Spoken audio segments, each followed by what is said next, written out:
Yes. So if you straighten your glasses, or you get the contacts right, or you got really good vision, then you'll notice that there's a missing piece across the O-line depth chart. The missing Mm-hmm. piece is Jalen Mayfield. And Jarvis, we talked about this ahead of the Thursday game, that unless he did something great, and then we reacted to it Friday, unless he had done something great in that game, he was probably not going to be on that final 53-man roster. And then Right. Friday, we said we'd be shocked if he wasn't. Well, found out, of course, this weekend, the Falcons decided to move on from their third round pick from the 2021 draft. And we know, of course, they moved on from Michael Walker as well. So they're showing you a consistency in, hey, if the player is not living up to the standard that we thought they could, and Frank Darby as well, if the player's not living up to the standard that we thought they would, regardless of what round they were selected in, and regardless of if they were selected in the Smith Fontenot regime or Fontenot Smith regime, Mm-hmm. we're going to move on if that's the most appropriate thing to do. So, are you concerned that they cut ties with players who they've just drafted a couple years ago, or are you relieved that they're not lingering and they're making the smart move, moving on? I'm gonna go with the latter. You know what I'm saying? Because when you think about what we're used to here in the previous regime and Dan Quinn and Thomas Dimitrov, they would ride that thing out until they couldn't ride it anymore when it comes to the guys that they brought in, the guys that they drafted, because for whatever reason, ego, hey, we know we were right. We know we saw something in this guy. We just got to make sure we develop him to a certain standpoint. And he's Yeah. taking a little bit longer than expected. Now, like, I like the fact that these guys are saying, you know what? We thought this guy can come in and do A, B, and C for us. Man, he wasn't able to do any of them, you know. And also on top of that, the injuries. Like he had some knick-knack injuries and a back injury. That's not anything that's not significant, right? Because when you think about an offensive lineman being able to, get into the right position and it drops and everything and kick stepping and all that, kick sliding and all that stuff, those things are very important. Like that's a big part of what you're able to do or capable of, and not to say that that's an excuse for his bad play, But just, but you know what I'm saying, it's something that they had to take into consideration as well when you think about like, okay, whether we should move on from this guy or not. So when I look at this situation and look at that 2021 NFL draft, like as a whole, am I concerned? I wouldn't say so, because here's the thing. Like, just looking at through that draft, because I went through it last night, the entire draft class. Because if you start from Avery Williams and Frank Darby, he's on the team. He's not on the team, which is okay. He's what, 7th round pick. I'm not too concerned. Avery Williams, we knew that he was a guy that came in and was a solid contributor on special teams. That's what you act for in those late round picks. And then you got Taquan Graham, a guy And who he can be gave a you a little solid bit of rotation. something. Well, Avery, just to give Avery some credit too, last season when you needed him to be plugged in that running back core, he gave you some Yes, solid. that was Yeah, he huge. That absolutely was gave you some huge. solid downs. Yeah. So he was one of those, Jarvis, where when he went down for injury and they said he's pretty much going to be done for the year, you really said, darn, because you knew him to be a utility player. So I agree with you on that one. Like, yes, understood for Frank Darby to go, but Avery Williams stays, but we're just disappointed that we won't be able to see him, because I agree. I think that was one of the better hits from their regime selection so far.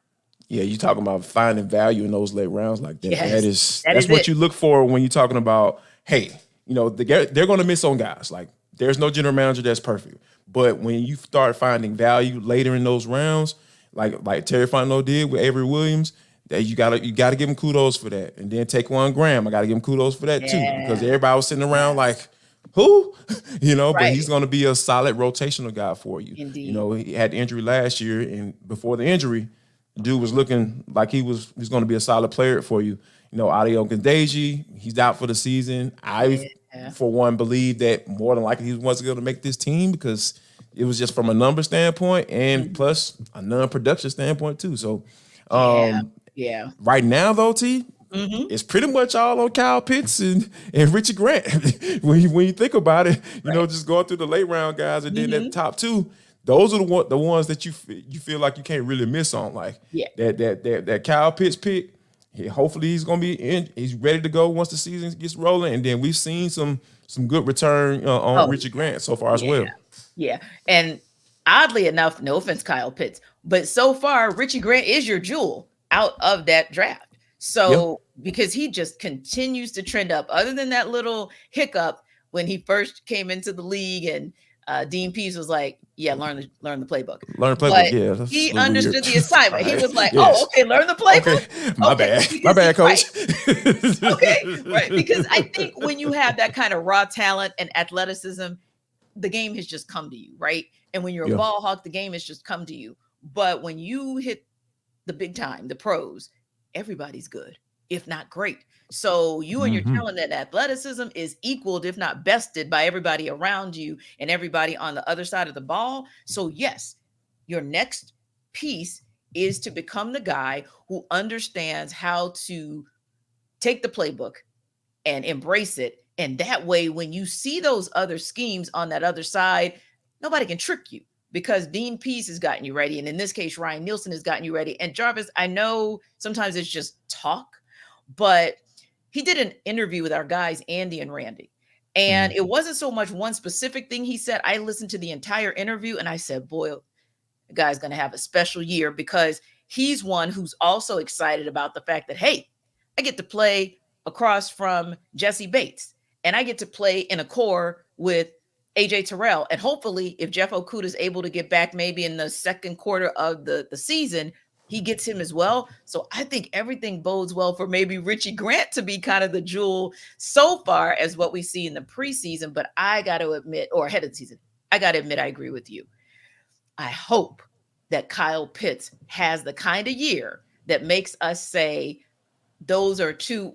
Wouldn't you and I say Avery Williams, Kyle Pitts, Richie Grant?